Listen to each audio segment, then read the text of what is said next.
Good afternoon to you. It's now 3:06. News Talk 105.9 WMAL, where we're making sense of the news. Coming up this hour from the Republican National Committee, the chairman, Michael Whatley. We'll play that at 3:30, that conversation. Gabriel Noronha comes up at 4 o'clock. From Polaris National Security, former State Department advisor on Iran, as Iran is interfering in the election to get Kamala elected. More on that ahead. And Rich Anderson is here at 5 o'clock, chairman of the Republican Party of Virginia. A lot to discuss. You can join us at 888-630-9625, 888-630-WMAL. Well, the feds just caught another anti-Trump assassin, another one.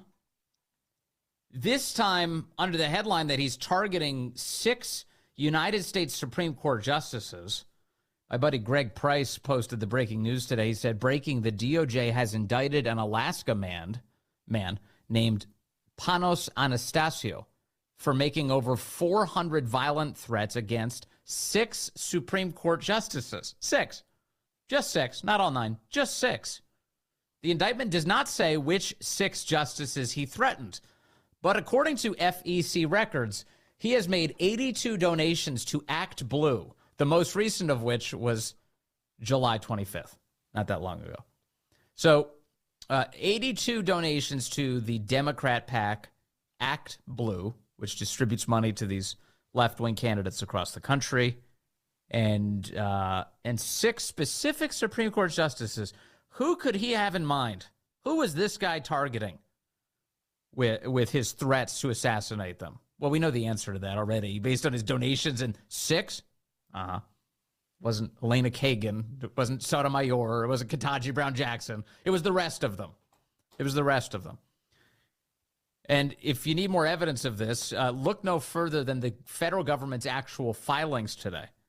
In addition to the documents on the actual indictment, there's a what's called a notice of intent to seek detention hearing.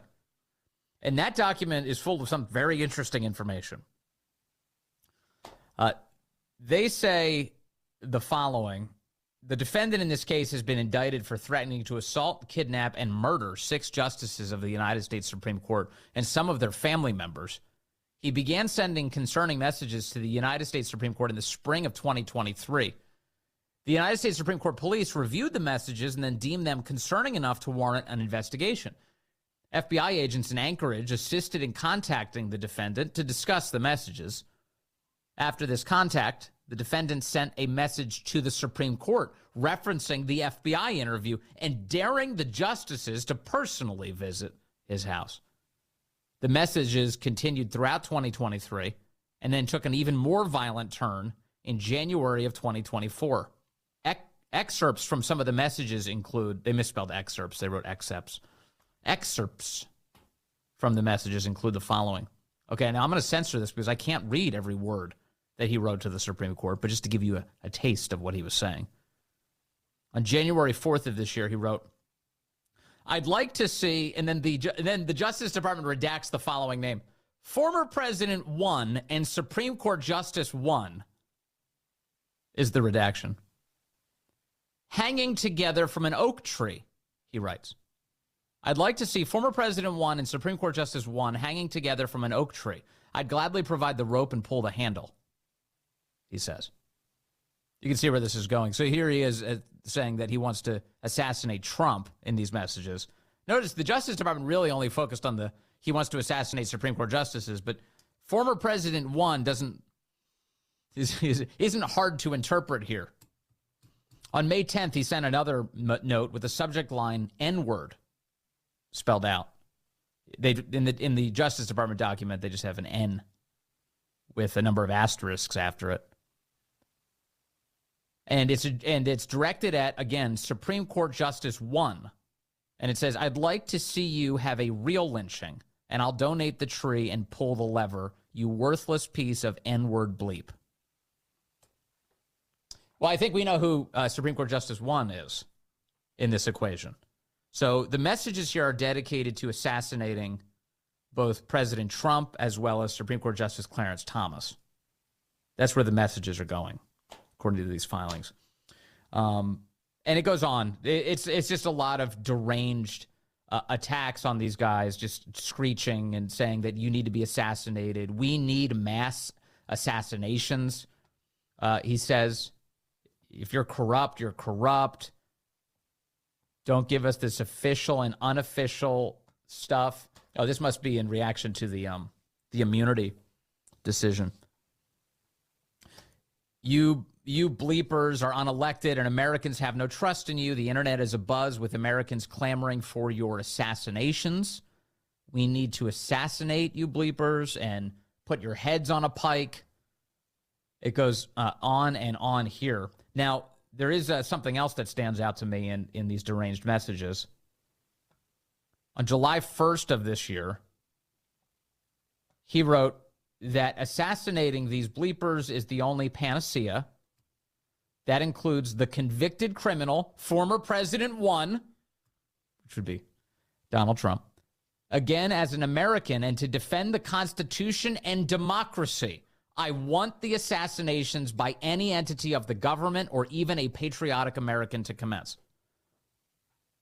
So this would be the latest weak, vicious-minded person who is using the talking points of the Biden-Harris White House as a rationale for why he would assassinate President Trump and the Supreme Court justices that he sees as being in league with President Trump. 6 of them. You know who he's targeting. Declaring that he needs to do it to, quote, defend the Constitution and democracy. This is happening a lot, isn't it? We're getting a lot of these. Ryan Ruth, the guy who was hiding in the hedgerow in Florida this past weekend, who was seeking to pretty obviously assassinate President Trump in an SKS rifle, waiting there, stopped by a Secret Service agent, happened to see him. He posted to social media that President Trump is a threat to democracy. He said this November, democracy is on the ballot. And that's why he was supporting Joe Biden. He's got the bumper stickers to prove it. He's got Joe Biden, Kamala Harris bumper stickers on the back of his truck. And he's got social media postings, again, echoing the talking points of the White House. If the same fact set were to exist for a Republican, you know, of course, that we'd have a very different conversation going on nationally right now. Oh, Trump kept saying that Joe Biden's a threat to democracy, and assassin after assassin keeps reiterating that talking point, that he's a threat to democracy. We would never hear the end of it. It would be the A block, the very first segment on every CNN show. In fact, the whole show would be dedicated to this conversation. What's CNN doing today? Are they doing anything with this? I haven't seen them. I'm going to go ahead and guess no, that they're not doing anything with this. In fact, Corey, before you and I started the program today, you mentioned to me that you hadn't heard that Donald Trump was included in these documents, that he was referenced. So, you know, and Corey is paying attention to all of this. He didn't see that Donald Trump was in the side of these Justice Department filings. Yeah. I mean, he's cast as former President 1. That might be a reason. Oh, we just have no way of knowing. The media is still trying to run that down. They're trying to figure out who exactly this guy was targeting. Former President 1, who could they be talking about? It's Trump.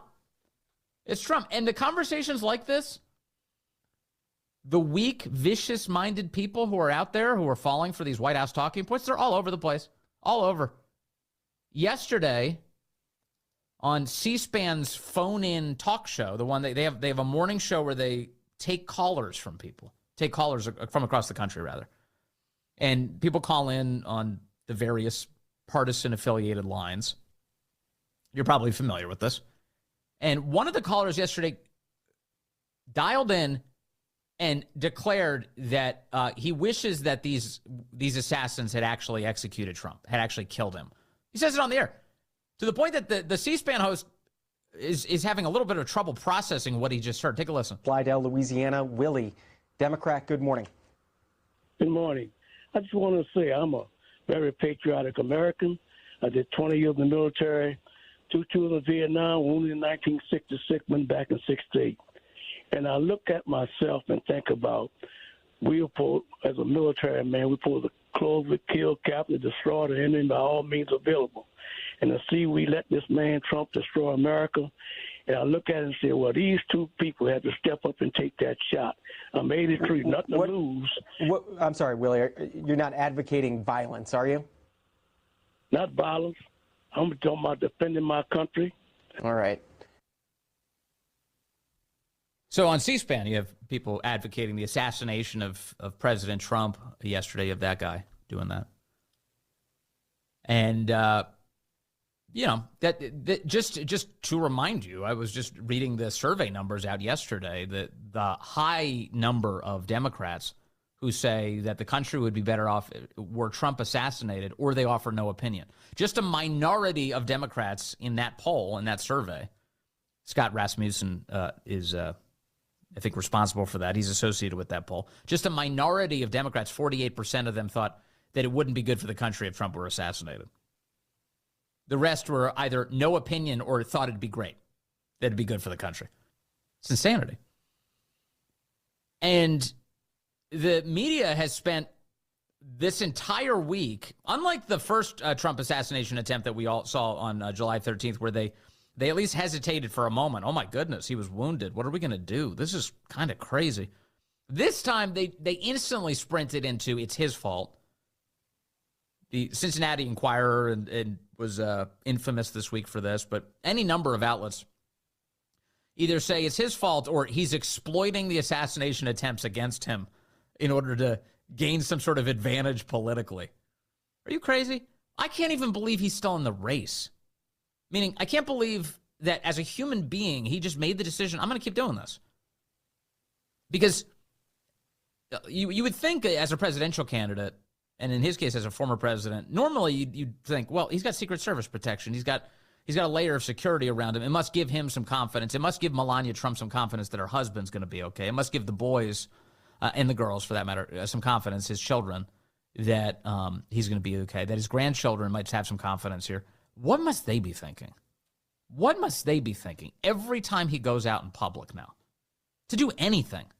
And he's not slowing down. He was all over Long Island yesterday. He went to New York. He went to a Bitcoin bar. He was mixing it up with patrons.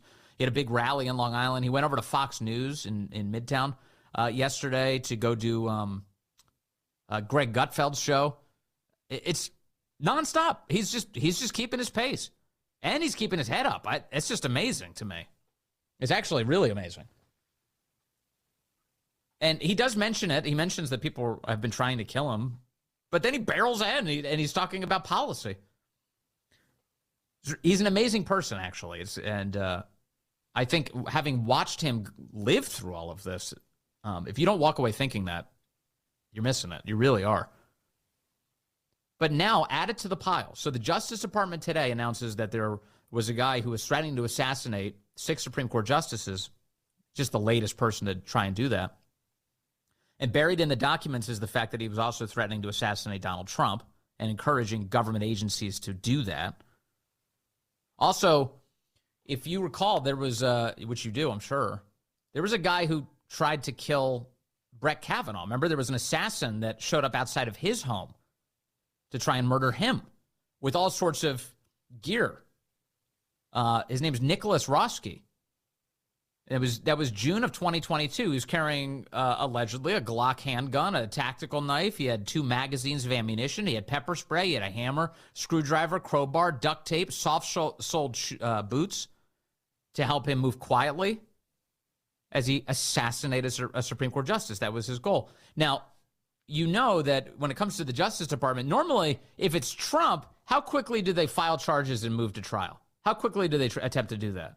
Well, that's like 3, 4 months, 6 months. It's no time at all.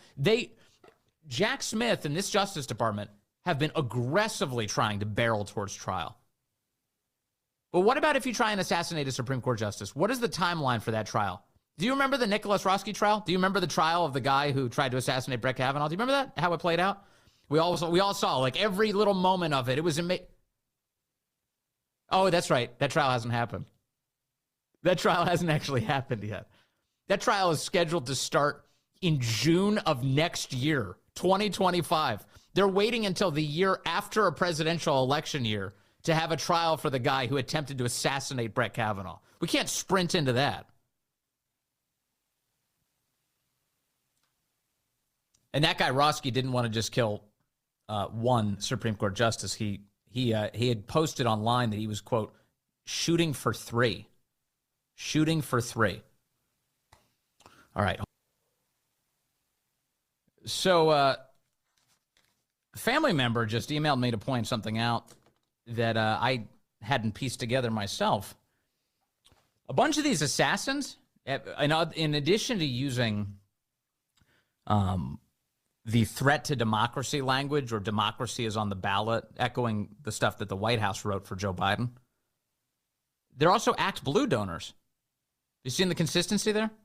Act Blue. Thomas Crooks, the guy who got up on the roof and shot at President Trump in Butler, Pennsylvania, shot him in the ear, he was an Act Blue donor. Ryan Ruth, the guy who was just caught escaping the tree line and then got on I-95 and police cornered him at an SKS. He was looking to fire it at President Trump, it appears. He was a frequent Act Blue donor. He made 19 contributions over the last 5 years. And this latest guy, Panos Anastasio, that the Justice Department just announced, the one who they say was targeting 6 Supreme Court justices, but he was also targeting President Trump. He also is an Act Blue donor. He made 82 donations to Act Blue, the most recent of which was on July 25th. Well, if you're looking for any indicators of radicalism, you may want to start with FEC contributions. Act Blue just keeps showing up on all of these very radical dudes' contributions. What are they reading? How are they even getting to Act Blue? I'm going to give to them specifically. I'm going to give them money. Why? What crazy website are you reading that it both inspires you to be a psychopath and donate to Act Blue? I'd like to know more about that. All right, hold on. We've got election month coming up, but the early voting begins in Virginia tomorrow, and I can't wait. I'm going out. I'm voting tomorrow morning, Fairfax County Government Building. But before we get there, Michael Whatley, chairman of the RNC, is with us next here on the Vince Coglianese Show.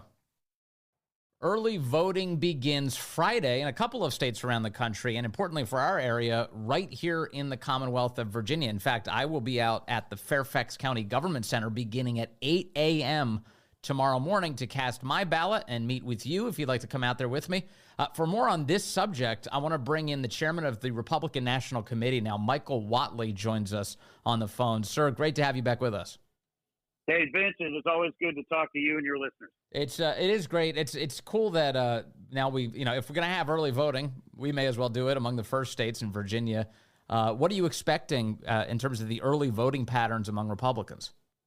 What we're seeing is an uptick across the country in it. I fully expect that we're going to have half of all votes cast before Election Day across the country this year. Wow. And so what that means for us at the RNC and with the Trump campaign is we've got to go out and talk to those voters before they vote. So we've essentially set up the first ever national early vote program where we have moved our messaging dramatically earlier in the election cycle. You think about it, if we're setting up teams to go knock on doors the weekend before the election, or we're setting it up so our big mail drops are taking place, the weekend before the election, half the people have already voted. We're wasting our money, and those people voted without hearing from us. So we're in the field now already. We've got Trump 447 up and running, and we are sending out mail. We're sending out our messages. We're on TV, and we are talking to voters right now, trying to get them up and out. And as you said, look, we have the rules. We know what the rules are in advance. We need to take advantage of them. There are a lot of people who cannot vote on Election Day for whatever reason. Well, we need them to go vote early, or we can have them vote by mail in the states where we're allowed to vote by mail. We want to take advantage of any opportunity to have people vote. As President Trump said, it is great if you want to vote early. It's great if you want to vote by mail. It's great if you want to vote on Election Day. The key is you got to make a plan, and you got to execute that plan and deliver your vote.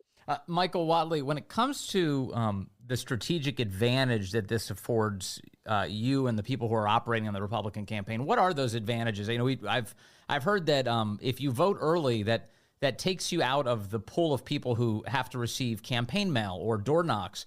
In other words, voting early allows the Republican Party to save money and to use it on people who haven't voted yet. Is that right?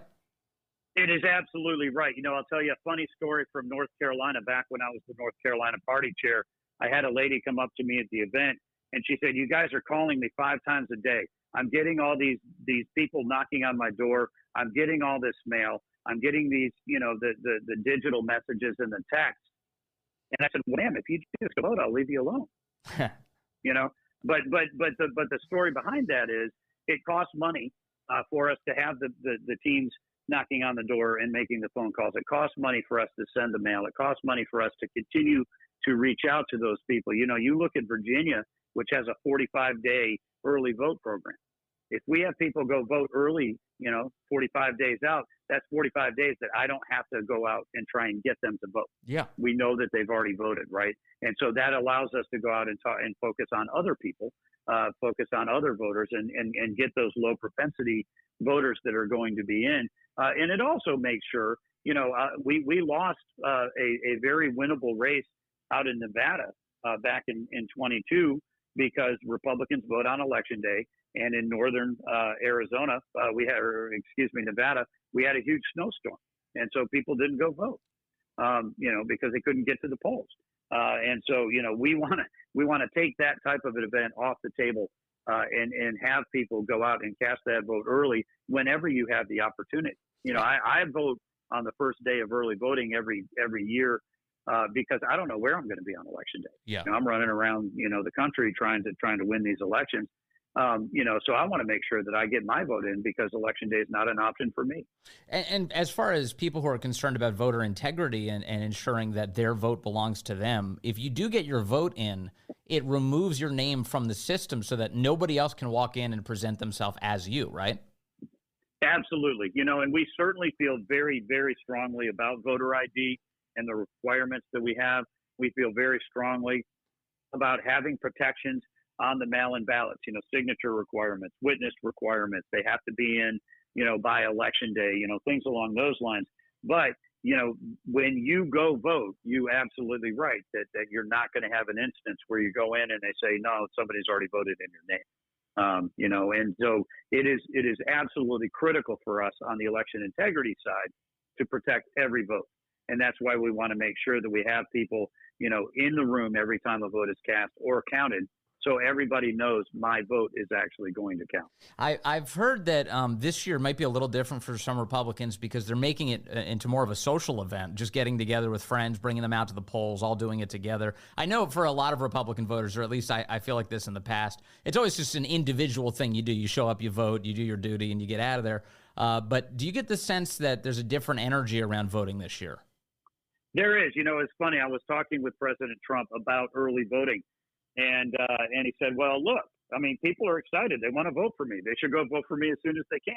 And I think making it into a party, and working that is really good. One of the things that we have seen all across the country is folks that will get together, pitch a pop-up tent in the parking lot, have a cup of coffee, have a donut, bring in 40, 50, 100 people, have a gathering, have a get-together, and then folks will go vote. And folks will go out and knock on doors and make phone calls and help get others out to vote. So it is absolutely a community event. It's going to be cool. Yeah, I'm like I said at the outset, that's exactly what I'm doing tomorrow at the Fairfax County Government Center. I'm going to show up with Corey, my producer, and we're going to have the big WMAL truck out there, and I'm just going to bring coffee and donuts and see who shows up, see if anybody wants to make it a party with me out in the parking lot, because I think it's great. I actually think it's a good chance to just get together with like-minded Americans who want to see things get fixed up. I could not agree more. We did a series when I was the North Carolina party chair called Coffee with the Chairman, and that's exactly what we did throughout the early voting. And you really do meet the best people when you're out there, and these are people who love their country, they love their states, and they really, truly want to go out there and make a difference. You mentioned at the outset that because of where the early voting starts, not just in Virginia, but across the country, that you're undertaking efforts that you would have normally taken closer to Election Day. Can you give me, what's the intel look like as you compare yourself to what the Democrats are doing? How do you stack up against your opposition? Well, we feel great. I think that the enthusiasm that we're seeing on the ground for President Trump is extraordinary. Yeah. The polling numbers match that and bear that out, that we're doing better in every battleground state than we were on this exact date in 2020 or in 2016. And when you say polling numbers, are you talking about the public polling? Are you talking about internals or both? Both. Absolutely. We feel very consistently that we are winning in these battleground states. They're very narrow. They're tight. But we're doing much better in Virginia than we did in 2020 or in 2016. Right. The same with all of our battleground states. But you can feel it. You can see it, and you go out and you see, Donald Trump having a rally last night in the Nassau Coliseum in New York. The fact that, he's doing rallies in downtown Philadelphia, downtown Detroit. He went and did a rally in New Jersey. 107,000 people showed up. It really, truly is remarkable that every corner of this country, the enthusiasm is there for him. The Democrats are so excited about their ticket that they pushed their candidate off the stage and had to replace him. Yeah. And here we are, a couple months later, the polling numbers, her sugar high has worn off, and people are realizing how serious this election is. When you talk about the economy and you talk about prices and you talk about grocery prices and gasoline prices and housing prices, that's a real impact on every American family. You talk about, what we're seeing from a crime perspective, with a soft on crime candidate and the Democrats who would rather defund the police than back the blue, that there are real world impacts on the safety of every community right now. The southern border, 10 million, 11 million, 12 million illegal immigrants have come across that border, bringing migrant crime and fentanyl into every American community. Virginia and Maryland, they are now border states, and that's having a real impact on communities. And on the world stage, we're closer to World War III than we've ever been. And that is because America is weak. And when America is weak, the world is a very dangerous place. So I think that, this is a very serious election cycle. And what we're seeing is voters who are really taking stock and saying, do I want America to be strong or do I want America to be weak? And that's a question that if you want America to be strong, Donald Trump is your guy, no question about it. Do you find it comical when you hear people like Kamala Harris or Tim Walz's wife use the phrase that it's time to, quote, turn the page? They've been using this a lot on the campaign trail. And every time they say it, I laugh at it because I'm like, what do you mean turn the page? What page are we staring at right now? I thought that was Biden-Harris. Yeah, no question about it. I mean, this is her administration. This is her administration. These are her policies. She has said throughout the course of her conversations with the press, all three of them, as well as, her rallies and the debate, she's going to double down on every single failed policy that the Biden administration, the Biden-Harris administration, has had in effect over the last 3 years. The only change that she said she's going to make is on economic policy, where she's going to continue the inflationary spending. But on top of that, she's going to implement the largest tax hike in American history. And so American families are going to have less money in their pocket and pay more to live. And that's not a good equation for any American family. And so, you're absolutely right. We do need to turn the page. We need to turn the page and get President Trump back in office and bring back the economy that he built, during his term, which was the strongest economy we ever had. We had the lowest unemployment ever among women, the lowest unemployment ever among blacks, among Hispanics, and we had more people in the workforce than we've ever had in history. So that's the American economy that we really, truly need to see. That's the page we need to turn. Yeah, and the thing you have to overcome is the meddlesome nature of the left. I can't tell you how many stories. I'm sure you see all of them too, Michael Watley. Like, for instance, this week, the Associated Press reporting that Democrats have been putting up fake MAGA candidates in various House districts across the country to try and steal those elections. That we saw the Iranians have apparently hacked the Trump campaign and then fed the information to the Harris campaign to try and help them along. The media, of course, is all in on trying to push Kamala Harris across the finish line. So, try as you might, you do have a lot of headwinds that you're running into from the establishment that's trying to stop a Trump victory. It is, and it's funny that they talk about Donald Trump as a threat to democracy. When you talk about the weaponization of the judicial system, tried to take him off the ballot. They tried to take him off the campaign trail. They tried to put him in jail. He survived 2 assassination attempts. Ugh. And then you see that they're working with Iran, to try and get information from hacked computer systems. It really is stunning. And in the most undemocratic move we've ever seen, after their primaries are over, Joe Biden got 14 million votes. They pushed him off the stage. They replaced him with a coronation of Kamala Harris, who has never gotten a single delegate in a single state, either in 2020 or in 2024. So they're running for president, a woman who's never gotten a single vote for president. Amazing. Yeah. In fact, Michael Whatley got the same number of votes as Kamala Harris in the Democrat primary. Can you believe that? It's incredible. I'm pretty proud of that. Way to go. Hey, Michael Whatley, chairman of the Republican National Committee, thanks for joining us today and for helping us to promote early voting starting tomorrow in Virginia. Thank you, sir. Absolutely. Thank you, sir. Our thanks again to Michael Whatley for joining us. On this question of what kind of primary did the left have?